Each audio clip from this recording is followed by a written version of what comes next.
চট্টগ্রাম সহ চট্টগ্রাম শিক্ষা বোর্ডের আওতাধীন বাংলাদেশ মাদ্রাসা শিক্ষা বোর্ড ও বাংলাদেশ কারিগরি শিক্ষা বোর্ডের এইচএসসি ও সমমানের অবশিষ্ট সব পরীক্ষা অনির্দিষ্টকালের জন্য স্থগিত করা হয়েছে। বৃহস্পতিবার রাতে বাংলাদেশ আন্তঃশিক্ষা বোর্ড সমন্বয় কমিটি এই সিদ্ধান্ত জানায়। বিজ্ঞপ্তিতে বলা হয়, সাম্প্রতিক বন্যা পরবর্তী পরিস্থিতি, শিক্ষার্থীদের মানসিক ও শারীরিক অবস্থা, ক্ষতিগ্রস্ত সড়ক যোগাযোগ ও অংশীজনদের সঙ্গে আলোচনার ভিত্তিতে এই সিদ্ধান্ত নেওয়া হয়েছে। ফলে চট্টগ্রাম বোর্ডের আওতাধীন HSC, Alim, HSC, BMT, HSC vocational ও ডিপ্লোমা ইন কমার্সের অবশিষ্ট সব পরীক্ষা পরবর্তী নির্দেশ না দেওয়া পর্যন্ত অনুষ্ঠিত হবে না। সংশোধিত সময়সূচি পরে বিজ্ঞপ্তির মাধ্যমে জানানো হবে। তবে চট্টগ্রাম বোর্ডের আওতাভুক্ত জেলা ছাড়া দেশের অন্যান্য শিক্ষা বোর্ডের পরীক্ষা পূর্ব নির্ধারিত সূচি অনুযায়ী চলবে।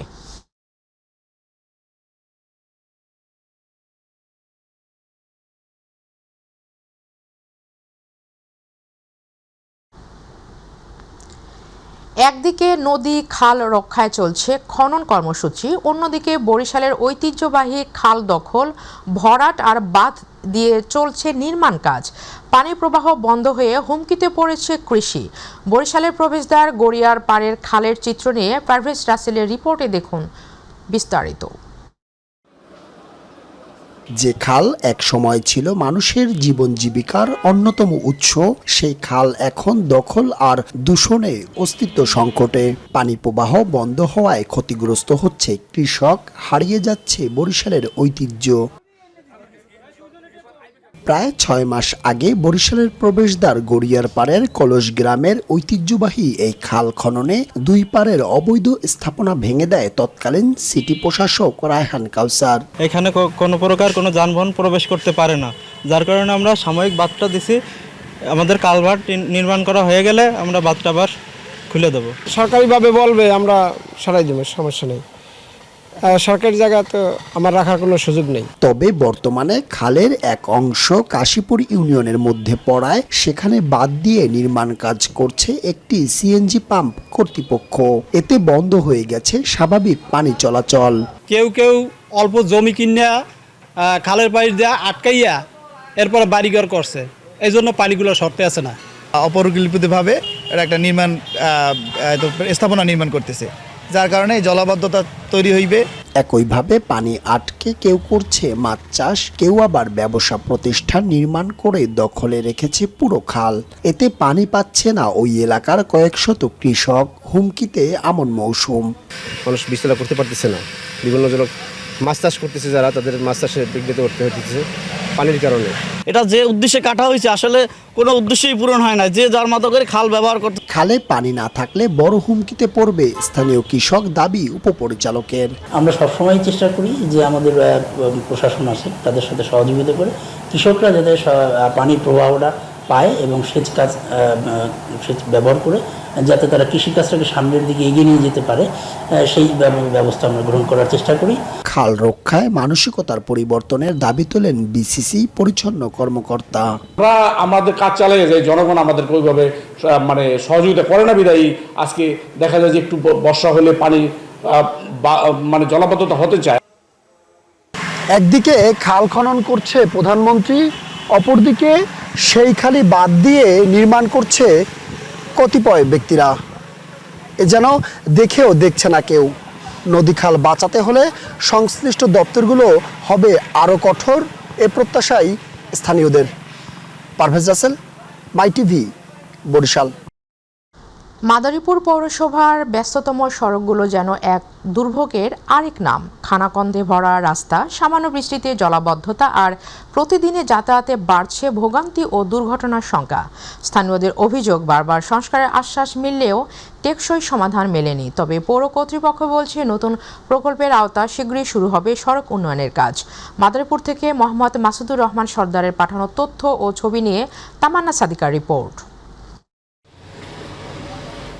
মাদারীপুর শহরের প্রাণকেন্দ্র শহীদ বাচ্চু সড়ক। সদর মডেল থানার সামনে থেকে কাজীর মোড় পর্যন্ত প্রায় 1.5 কিলোমিটার এই সড়ক দিয়ে প্রতিদিন চলাচল করে হাজারো মানুষ।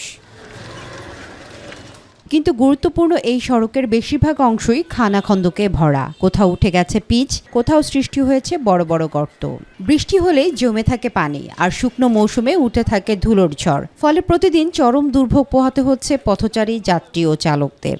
রাস্তাঘাট ভাঙাচুরা, আমি ডাক্তার দেখাইয়া আইসি খুব কষ্ট পেলাম। পৌরসভার এই জায়গাটা খুবই রাস্তাঘাট খারাপ, আমাকে চালাইতে অনেক সমস্যা হয়। একই চিত্র বীর মুক্তিযোদ্ধা ইউনুস সর্দার সড়কেও। স্কুল কলেজের শিক্ষার্থী, কর্মজীবী মানুষ এবং স্থানীয় বাসিন্দারা বলছেন, বছরের পর বছর ধরে একই ভোগান্তি চললেও স্থায়ী সমাধান মিলছে না। 5 বছর ধরে এরকমই দেখতে আসছি, এই রাস্তাঘাট জীবনও মনে হয় ঠিক হইব না। রাস্তাগুলায় অনেক দুর্বল, ভাঙ্গা, ওই জায়গায় পানি জমে থাকে, হাঁটতে পারি না, রিক্সা দিয়ে গেলে পানি ছেটে, আমাদের অনেক কষ্ট হয়। শুধু এই দুটি নয়, মিন্টু ভুইয়া সড়ক ও ডক্টর অখিল বন্ধু সড়ক সহ পৌরসভার আরও কয়েকটি গুরুত্বপূর্ণ সড়কের অবস্থাও একই রকম। পৌরসভা রাস্তাঘাটের খুবই খারাপ অবস্থা, রাস্তা দিয়ে চলাফেরা করতে পারি না, রিক্সা চলাফেরা করলে অনেক সমস্যা করি। বৃষ্টি হইলে যেরকম পানি জমা হয়, আমরা হাঁটাহাঁটি করি, টোটাল মিলে একটু সমস্যা ফেস করতে হয় আর কি বৃষ্টি হইলে। তবে পৌর কর্তৃপক্ষ বলছে, বিশ্বব্যাংকের অর্থায়নে নতুন প্রকল্পের কাজ শুরু হলে অগ্রাধিকার ভিত্তিতে সংস্কার করা হবে ক্ষতিগ্রস্ত সড়কগুলো।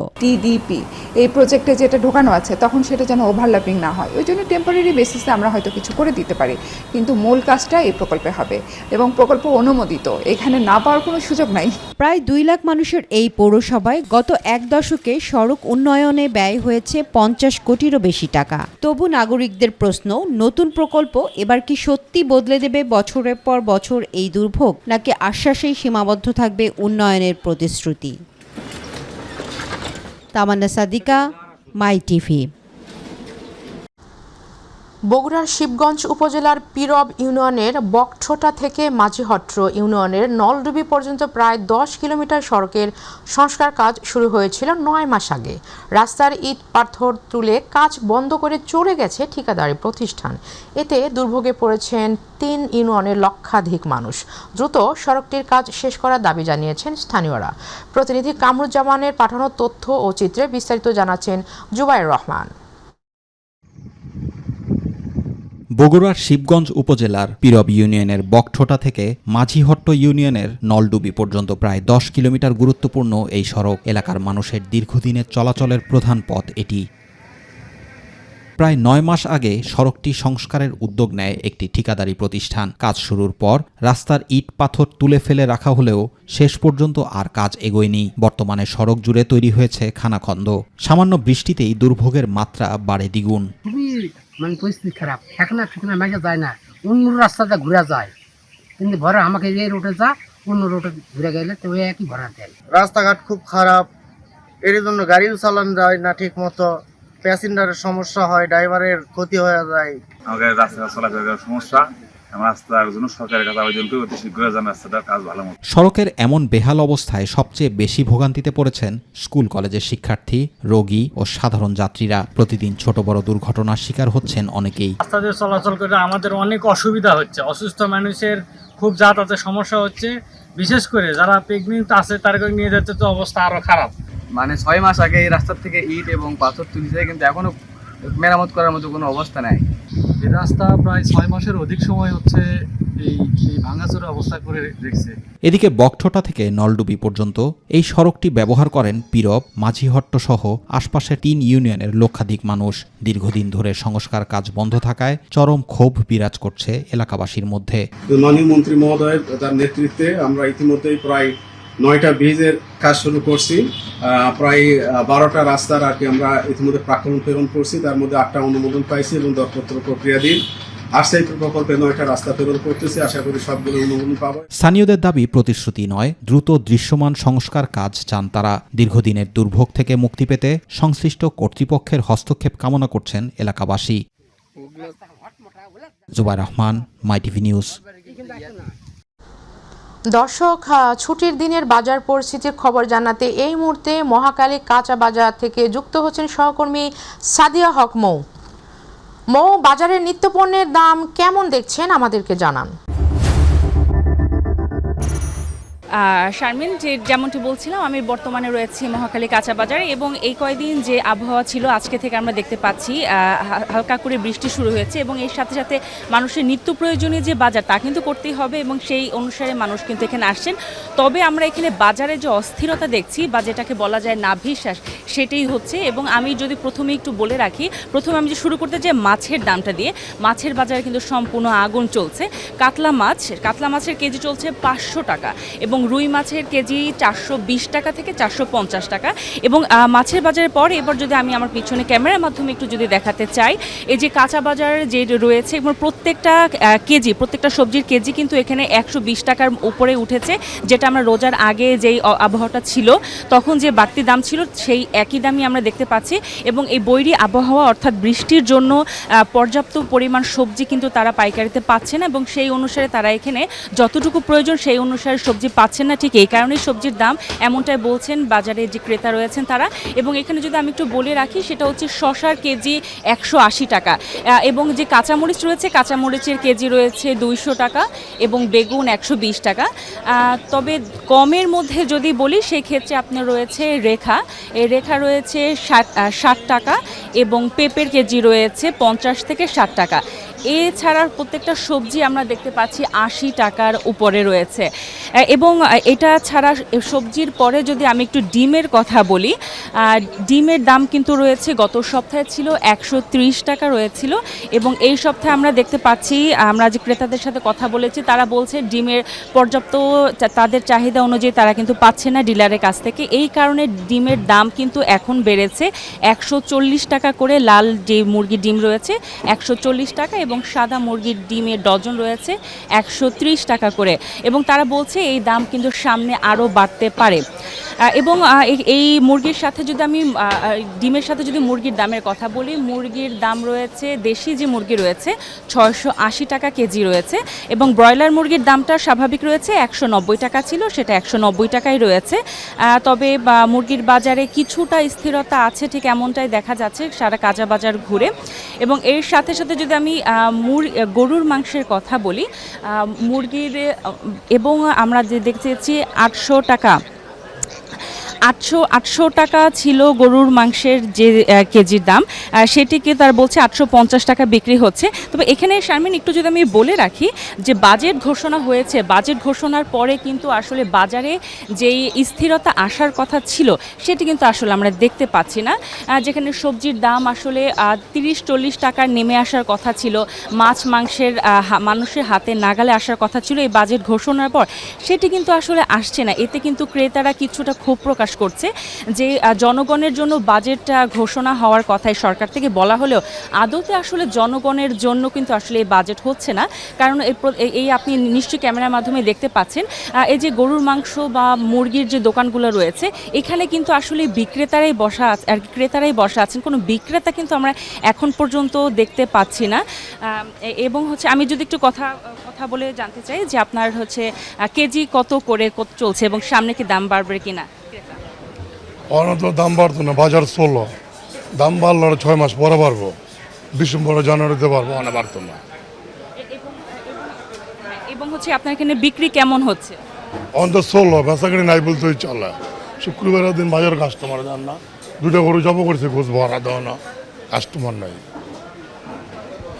শারমিন, যেমনটি শুনতে পাচ্ছেন যে আসলে এখানে বিক্রেতা কিন্তু আসলে নেই, যেমনটি দেখতে পাচ্ছিলেন উনি বলছেন যে সকাল থেকে এখানে যে বসেছেন এখন পর্যন্ত তেমন আর কি ক্রেতা রয়েছে, একদমই ক্রেতা নেই, ক্রেতা শূন্যই প্রায়। মাছ মাংসের বাজারে ক্রেতা একদমই নেই, এমনটি কিন্তু কিছুক্ষণ আগে যে বিক্রেতার সাথে কথা বললাম তিনি বললেন। এবং এর সাথে যদি আরেকটি তথ্য যদি জানাই, মুদির দোকানের কথা যদি আমি একটু বলি, সেখানে পেঁয়াজের দাম এখন পর্যন্ত বলতে স্থিতিশীল রয়েছে। তবে চালের কথা যদি একটু বলি, নাজিরশাল 85 থেকে 95 টাকা দাম হয়েছে এবং পোলার চাল যে প্যাকেট রয়েছে সেই পোলার চালের প্যাকেটের দাম 210 টাকা হবে। ঠিক কিছুক্ষণ আগেই আমাদেরকে মুদির দোকানের যে বিক্রেতা রয়েছেন তিনি কিন্তু বলছেন যে 210 টাকা হবে। এবং হচ্ছে যে মিনিকেট যে চাল রয়েছে যেটা 70, 80 এবং 85 টাকা কেজি, ঠিক ওই চালের দাম সেটা এখন পর্যন্ত রয়েছে। তো এই শারমিন, এই ছিল আমার কাছে মহাখালী কাঁচা বাজার থেকে কাঁচা বাজার মাছ, মাংস, ডিম, মুরগি সব কিছু মিলে সর্বশেষ। শারমিন। মৌ, আপনাকে ধন্যবাদ। দর্শক, মহাখালীর কাঁচা বাজার থেকে বাজার দর জানাচ্ছিলেন সহকর্মী মৌ।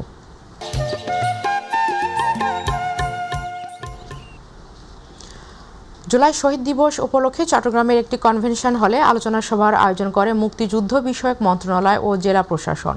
অনুষ্ঠানের প্রধান অতিথি ছিলেন ভূমি ও পার্বত্য চট্টগ্রাম বিষয়ক প্রতিমন্ত্রী ব্যারিস্টার মীর হেলাল এমপি। তিনি বলেন, সকল গণতান্ত্রিক দলের ঐকমত্যে স্বাক্ষরিত জুলাই সনদের পূর্ণাঙ্গ বাস্তবায়নে বিএনপি সরকার প্রতিশ্রুতিবদ্ধ। তিনি আরও বলেন, জুলাইয়ের আত্মত্যাগের চেতনাকে ধারণ করে দেশকে মানবিক ও গণতান্ত্রিক রাষ্ট্র হিসেবে গড়ে তোলার কাজ চলছে। সভায় মুক্তিযুদ্ধ বিষয়ক প্রতিমন্ত্রী ইশরাক হোসেন বলেন, জুলাই গণ অভ্যুত্থানের শহীদদের ইতিহাস সংরক্ষণ এবং প্রকৃত শহীদ ও আহতদের নির্ভুল তালিকা প্রণয়নে সরকার কাজ করছে।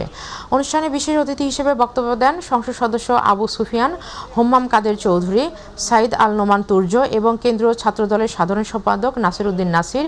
সভায় প্রশাসনের ঊর্ধ্বতন কর্মকর্তা, রাজনৈতিক নেতৃবৃন্দ ও বিভিন্ন পর্যায়ের প্রতিনিধিরা উপস্থিত ছিলেন।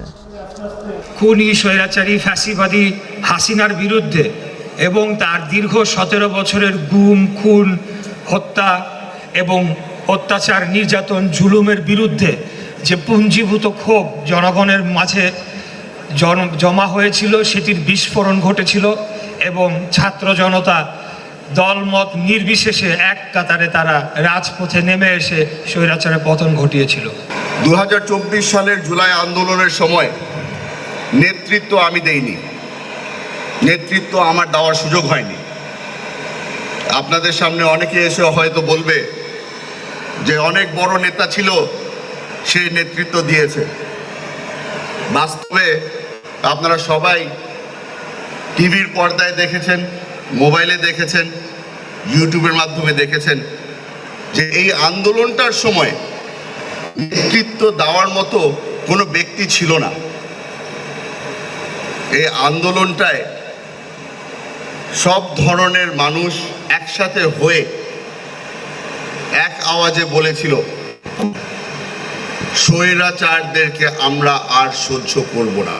সব উদাহরণ সেই 17.5 বছরে দেখে ফেলেছি যে উদাহরণগুলোর কোনো পুনরাবৃত্তি আমাদের রাজনীতিতে, আমাদের সমাজ ব্যবস্থায়, আমাদের পড়াশোনায় অর্থাৎ শিক্ষা ব্যবস্থায়, আমাদের স্বাস্থ্য ব্যবস্থায় কোথাও আমাদের আর সেই পুনরাবৃত্তি করা চলবে না।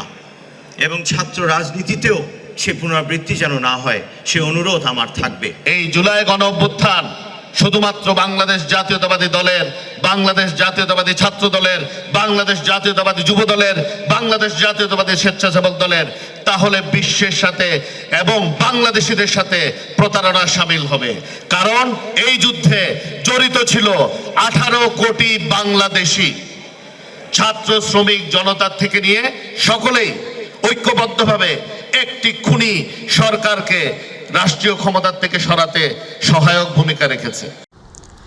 জুলাই আন্দোলনে হত্যাকাণ্ডের সঙ্গে জড়িত সবাইকে আইনের আওতায় আনা হবে, কারো কোনো ক্ষমা হবে না বলে মন্তব্য করেছেন সংস্কৃতি মন্ত্রী অ্যাডভোকেট নিতাই রায়চৌধুরী। বৃহস্পতিবার মাগুরার মোহাম্মদপুরে জুলাই শহীদ বেদিতে পুষ্পস্তবক অর্পণ শেষে তিনি কথা বলেন। পরে শহীদদের আত্মার শান্তি কামনায় দোয়া করা হয়। অনুষ্ঠানে উপজেলা নির্বাহী কর্মকর্তা বেদবতী মিস্ত্রি, সহকারী কমিশনার সাদমান আকিফ, জুলাই আন্দোলনে অংশগ্রহণকারী এবং স্থানীয় বিএনপি ও অঙ্গ সংগঠনের নেতাকর্মীরা উপস্থিত ছিলেন।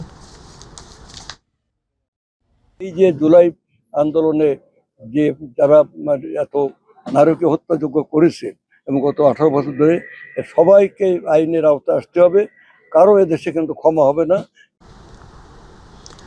ব্রাহ্মণবাড়িয়ায় বাংলাদেশ জামায়াতে ইসলামীর আয়োজনে শহীদ দিবস ও শহীদ আবু সাইদের শাহাদত বার্ষিকী উপলক্ষে আলোচনা সভা ও দোয়া মাহফিল অনুষ্ঠিত হয়েছে। বৃহস্পতিবার শহরের ওস্তাদ আলাউদ্দিন খাঁ সঙ্গীতাঙ্গনে আয়োজিত অনুষ্ঠানে প্রধান অতিথি ছিলেন কেন্দ্রীয় মজলিসে শুরা সদস্য জেলা জামায়াতের আমির মাওলানা মোবারক হোসেন। জেলা এনডিএফ সভাপতি ডাক্তার মোহাম্মদ হানিফের সভাপতিত্বে জেলা জামায়াতের যুব বিষয়ক সম্পাদক সিরাজুল ইসলামের সঞ্চালনায় বক্তব্য রাখেন মজলিসে শুরার সদস্য ডাক্তার ফরিদ উদ্দিন, বাংলাদেশ ইসলামী ছাত্র শিবির সভাপতি জুলফিকার হায়দার রাফি, এনসিপি সাধারণ সম্পাদক আমিনুল ইসলাম, পৌর জামায়াত সেক্রেটারি হাফিজ কাউসার সহ আরও অনেকে।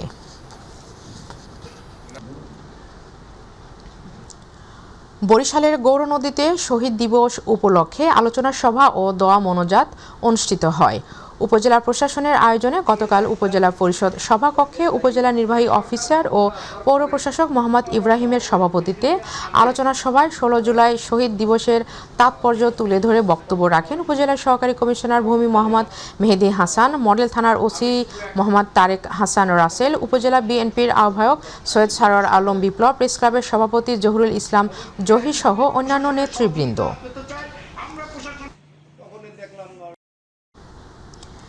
দিনাজপুরের পার্বতীপুরে আলোচনা সভা দোয়া মাহফিলের মাধ্যমে জুলাই দিবস শহীদ দিবস পালন করা হয়েছে। উপজেলা প্রশাসনের উদ্যোগে গতকাল উপজেলা শহীদ সম্মেলন কক্ষে এর আয়োজন করা হয়। এই সময় উপজেলা নির্বাহী কর্মকর্তা সাদ্দাম হোসেন, পার্বতীপুর মডেল থানার অফিসার ইনচার্জ আব্দুল ওয়াদুদ, জুলাই যোদ্ধা মঞ্জুরুল ইসলাম, উপজেলা যুবদলের ভারপ্রাপ্ত আহ্বায়ক মমিনুল ইসলাম, সদস্য সচিব মাহবুর রশিদ সংগ্রাম, উপজেলা জামায়াতের সেক্রেটারি আবু সায়েম সহ বিভিন্ন শ্রেণী পেশার মানুষ উপস্থিত ছিলেন।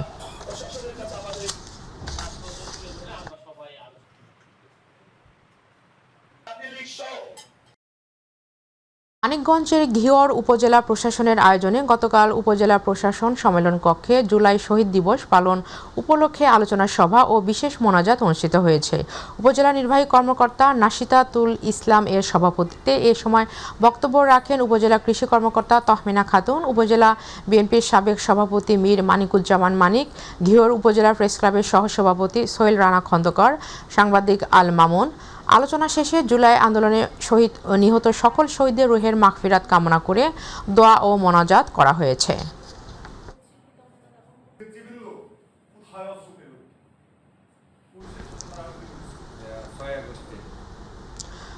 জুলাই শহীদ দিবস উপলক্ষে শহীদদের স্মরণে মাদারীপুরের কালকিনিতে আলোচনা সভা অনুষ্ঠিত হয়েছে। দুপুরে উপজেলা প্রশাসনের আয়োজনে উপজেলা অডিটোরিয়ামে আয়োজিত অনুষ্ঠানে প্রধান অতিথি হিসেবে উপস্থিত ছিলেন কেন্দ্রীয় বিএনপির সহ গণশিক্ষা বিষয়ক সম্পাদক ও মাদারীপুর 3 আসনের সংসদ সদস্য আনিসুর রহমান। উপজেলা নির্বাহী কর্মকর্তা সাইফ-উল আরেফিনের সভাপতিত্বে এ সময় উপজেলা বিএনপির সভাপতি মুক্তিযোদ্ধা ফজলুল হক, সাধারণ সম্পাদক SM মাহবুব হোসেন মুন্সি সহ বিভিন্ন সরকারি দপ্তরের কর্মকর্তা, শহীদ পরিবারের সদস্য, উপজেলা বিএনপির নেতৃবৃন্দ উপস্থিত ছিলেন।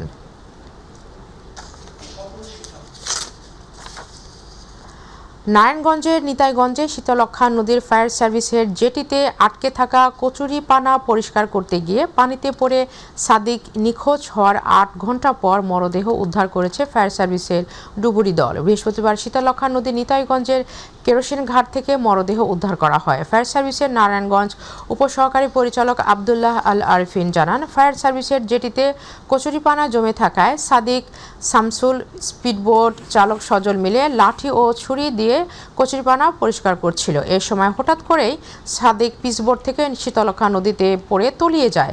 ধারণা করা হচ্ছে স্পিডবোট থেকে পড়ে যাওয়ার সময় মাথায় বা শরীরের অন্য কোথাও আঘাতপ্রাপ্ত হয়ে দ্রুত পানিতে তলিয়ে যায়। খবর পেয়ে উদ্ধার অভিযানে ফায়ার সার্ভিস, নৌবাহিনী, কোস্টগার্ড ও BIWTA ডুবুরি দলের সদস্যরা অংশ নেন।